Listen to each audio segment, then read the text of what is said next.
ఇవ్వడం జరిగింది. దాన్ని కూడా జిల్లా యంత్రాంగం తరపున ప్రభుత్వానికి మనం ఒక ప్రపోజల్ కూడా ఇక్కడ ఏదైతే చెప్పారో ఆ రికమెండేషన్ ని కూడా రాసి పంపిస్తామని ఈ సందర్భంగా తెలియజేస్తున్నాను.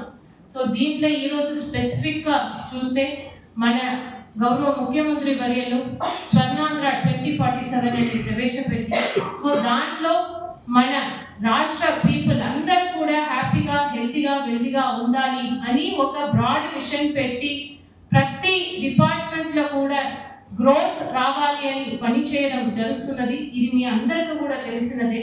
దాంతో పాటు ఎప్పుడైతే డెవలప్మెంట్ గ్రోత్ గురించి మాట్లాడుతున్నారు ఈక్వల్ గా మన రాష్ట్ర ప్రభుత్వం ఇంపార్టెన్స్ ఇస్తున్నది వెల్ఫేర్ పైన.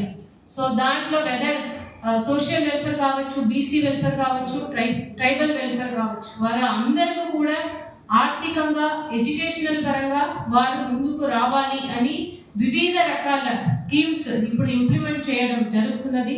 వాటి అన్నింటినీ కూడా మన గుంటూరు జిల్లాలో సక్రమంగా మనము అమలు చేస్తాము. ప్రతి ఒక్క కమ్యూనిటీ కూడా వారు పూర్తిగా ఒక హోలిస్టిక్ డెవలప్మెంట్ వస్తుంది రావాలి, వారు కూడా వస్తుంది అనే ఒక ఫీలింగ్ అందరికీ కూడా రావాలి. ఆ విధంలో మన గుంటూరు జిల్లాలో జిల్లా యంత్రాంగం పనిచేస్తుంది అని ఈ సందర్భంగా మీ అందరికీ కూడా తెలియజేస్తూ, మీకు ఎప్పటికప్పుడు ఏదైనా ఇష్యూస్ ఉన్నా కూడా మీరు త్వరగానే జిల్లా డిస్ట్రిక్ట్ మీరు తీసుకురావచ్చు అని ఈ సందర్భంగా తెలియజేస్తూ, ఈ కార్యక్రమానికి విచ్చేసి దీన్ని విజయవంతం చేసిన మీ అందరూ